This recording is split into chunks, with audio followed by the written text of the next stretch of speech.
কি আসলে কি এমন একজনও নেই যে স্বাধীনতাকে ধারণ করে? অসত্য তথ্য দিয়ে কবিতা আবৃত্তি করলে সেটা আমি শুনে একটু হাসি আর কি, আর এটা রিপ্লাই দিই না। আসলে মাননীয় স্পিকার, সময় এতই কম যে ক্রস করার সুযোগ অনেক সময় পাওয়া যায় না। এখানে অনেকেই চমৎকার চমৎকার কথা বললেন, যেহেতু এটা ক্রসিং এর একটা অপশন হাতে এসেছে, সেই জায়গা থেকে আমি বলতে চাই। আমাদের আশিক ভাই বললেন তিনি অ্যাপলিটিক্যাল, কিন্তু আমি বলি যে আসলে সারা বছর অ্যাপলিটিক্যাল ছিল, ডাকসু দেখে হঠাৎ করে ডিম ফুটে মাঠে এসেছেন, ডাকসুর পরও সে যে আবার ঠিক ডিমের ভিতরে ঢুকে যাবেন না, এর আসলে কোনো গ্যারান্টি নেই। সেজন্য আমাকে শুধু নির্বাচিত করতে হবে তা না, বরং এখানে যে কাউকে নির্বাচিত করেন এমন কাউকে করেন যে পূর্বে আপনাদের সাথে ছিল, সামনে আপনাদের সাথে থাকবে। এখানে হামিম ভাই বললেন তারা ডাকসুর জন্য অনেক কিছু করবেন, কিন্তু তাদের নিয়ে আসলে আমরা ভয় পাচ্ছি। আমরা দেখছি 90 পরে কিন্তু ডাকসু তারা বন্ধ করে দিয়েছিলেন, এবং ডাকসু বন্ধ করে দিয়ে কিন্তু তারা হলে হলে আমি একটু একটু জানিয়ে রাখি, যদি এর সময় তাকে যোগ করা হবে, যে এর জন্য কিন্তু হামিম বাড়িকে দোষ দেওয়া যাবে না। মানে 90 পরে ডাকসু অনেক কারণে বন্ধ ছিল, এটা আমার নোট দেওয়া উচিত। আপনি বলুন। কেউ যখন জানে যে আমার সংগঠন ডাকসু বন্ধ করেছে এবং আমার সংগঠন দেশম গণরূপের উদ্যোক্তা, সেই সংগঠন করে কিভাবে সেটাই আমার আসলে মাথায় আসে না। এখানে আমাদের শিবিরের প্রার্থী আছেন, তিনি বললেন তারা খুবই ইনক্লুসিভ। হ্যাঁ, চমৎকার ইনক্লুসিভ। তারা এত ইনক্লুসিভ যে বিশিষ্ট মতিউর রহমানকে গালি দেওয়া, তাকে রাজাকার হাইজাকার বলা একজনকেও তারা মূলত তাদের প্যানেলে নিয়েছিলেন। তবে ইনক্লুসিভিটির জায়গায় একটু ঘাটতিও পড়ে গেছে। কি ঘাটতি দেখেন, এখানে যে স্বাধীনতা সংগ্রাম যে পথটি আছেন, শিবিরের মধ্যে কি আসলে কি এমন একজনও নেই যে স্বাধীনতাকে ধারণ করে, যে তার এই স্বাধীনতা সংগ্রাম পথে বাইরে থেকে একজনকে ধার করে না লাগছে? তারা বললেন কি, তারা বললেন যে তারা নির্বাচিত হলে বিদেশে অনেক ফান্ড আনবেন, অনেক কিছু করবেন। কিন্তু ভাই মাপ চাই, রমজানে আমরা দেখছি বিদেশি তুর্কি এক লোক এসে জাকাতের টাকার মতো রাস্তায় দাঁড়িয়ে দাঁড়িয়ে টাকা দিচ্ছে। ঢাকা বিশ্ববিদ্যালয়কে এত খোলা ইউনিভার্সিটি, এত ফকির ইউনিভার্সিটি আপনারা পারেন না প্লিজ। বরং ইউনিভার্সিটিতে 2008 টাকা বাজেট আছে, সেই বাজেটটা কাজে লাগানোর চেষ্টা করেন। আসলে অনেক কথা।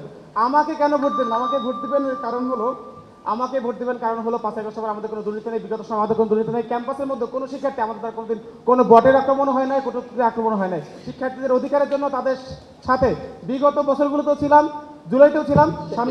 অসত্য তথ্য দিয়ে কবিতা আবৃত্তি করলে সেটা আমি শুনে একটু হাসি আর কি, আর এটা রিপ্লাই দিই না।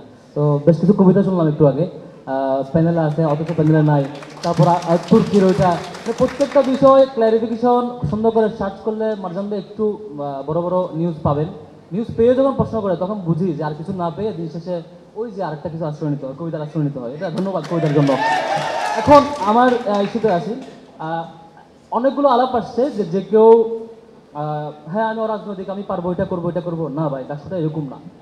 ডাকসু হলো আপনাকে লুট নিতে পারার ক্যাপাসিটি থাকবে, মানুষের সাইকোলজি বুঝবার ক্যাপাসিটি লাগবে, ডাইভার্স মানুষকে একসাথে মোবিলাইজ করার ক্যাপাসিটি লাগবে।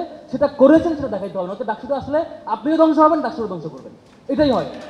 পৃথিবীর বহু বড় বড় রাষ্ট্রপ্রধান আছে যারা ভাবছে আপনি পপুলিজমের পিছনে পরে রাষ্ট্রপ্রধান হয়ে গেছে, পরে রাষ্ট্রকে ডুবাইছে, কারণ তার এক্সপিরিয়েন্স থাকার কারণে। পলিটিক্যাল এক্সপিরিয়েন্স, ডাইভার্স মানুষকে চালানোর এক্সপিরিয়েন্স এবং নানান সাইকোলজি মানুষকে রিড করে সেটাকে অ্যাড্রেস করার ক্যাপাসিটি এবং এক্সপিরিয়েন্স এটা না থাকলে হুট করে আসলে আপনি পারবেন না। এরপরে আসি, অনেকগুলো বিষয় আসছে, যেমন এদিক থেকে অনেকগুলো আলাপ আসছে, আপনি এটা করবেন, ওটা করবেন। আপনাকে প্রমাণ করতে হবে আপনার সংগঠন পলিটিক্যাল লিডারশিপের পাশাপাশি একাডেমিক লিডারশিপ হিসেবে মিউচুয়ালি প্যারালালি ফাংশন করছে। এটা প্রুভ করতে হবে আপনার পলিটিক্যাল লিডার।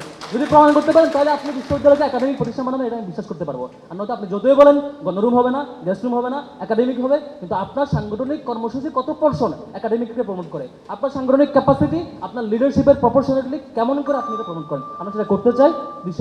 বিশ্ববিদ্যালয়টাকে একাডেমিক চাই, রাজনৈতিক আধিক্যের একটা রাজনৈতিক প্রাইম প্রতিষ্ঠান হিসেবে চাই না, শিক্ষার্থীদের প্রতিষ্ঠান হিসেবে চাই। Thank you. নির্বাচন আসলে বিভিন্ন মুখরোচক কথাবার্তা হয়, আপনারা দেখেছেন। ইতিমধ্যে মারজান ভাই বলেছে যে আমাদের দল অথবা ছাত্র সংগঠন নাকি 91 সালে আসার পর থেকে আমরা ডাকসু নির্বাচন বন্ধ করে দিয়েছি। কিন্তু দুঃখের বিষয়, পরিতাপের বিষয়, আমরা 91 সালের পরবর্তী দুইবার আমাদের যে বিশ্ববিদ্যালয় প্রশাসন ছিল তারা কিন্তু ডাকসুর আয়োজন করেছিল এবং ছাত্রদল প্যানেলও ঘোষণা করেছিল। কিন্তু তৎকালীন সময় ছাত্রলীগের 2 গ্রুপিং ছিল, একটি গ্রুপ প্যানেল জমা দিয়েছিল আর একটি গ্রুপ প্যানেল জমা দিইনি। সেই প্যানেলের সাথে অন্য ছাত্র সংগঠন মিলিত হয়ে সেই ডাকসুকে বন্ধ করে দিয়েছিল। এটাই হচ্ছে সত্য এবং এটা আপনারা কেউ ঘাটলেই জানতে পারবেন। আরেকটি বিষয় হচ্ছে এই নির্বাচনের কেন্দ্রিকতায় আপনারা যেহেতু ছাত্র সংগঠন নিয়ে বলেছেন, দল নিয়ে বলেছেন, আমরা 2018 সালে একটি জাতীয় নির্বাচন হয়েছিল, আপনারা জানেন। সেই নির্বাচনে বিএনপি, জামাত সকল যারা ফ্যাসিবাদ বিরোধী ছিল কেউ কিন্তু সেই নির্বাচনে যেতে চেয়েছিল না, কিন্তু ইসলামী আন্দোলন তারা কিন্তু ওই নির্বাচনে বৈধতা দিয়েছিল এবং নির্বাচনে যাবে বলে কথা দিয়েছিল, পরবর্তীতে 18 সালে পরবর্তীতে বলেছিল শেখ হাসিনা ধোকায় পড়েছিলাম। সুতরাং এই ধরনের মুখরোচক কথাবার্তা আমাদের আর বলবেন না, শিক্ষার্থীরা শুনতে চায় না। আমাদের শিক্ষার্থীদের আমরা আগামী দিনে ঢাকা বিশ্ববিদ্যালয় কেমন দেখতে চাই, আগামী দিনে ঢাকা বিশ্ববিদ্যালয় একটি অন্তর্ভুক্তিমূলক, একটি ইনক্লুসিভ নিরাপদ ক্যাম্পাসে আমরা বিনির্মাণ করতে চাই। যেই ক্যাম্পাসে আমাদের বিভিন্ন মতের পথের মানুষ থাকবে, কিন্তু দিন শেষে আমরা সৌহার্দ্য সম্প্রীতির একটি ক্যাম্পাস বিনির্মাণ করবো। সবাইকে ধন্যবাদ। অনেক আসসালামু আলাইকুম। অনেক অনেক ধন্যবাদ।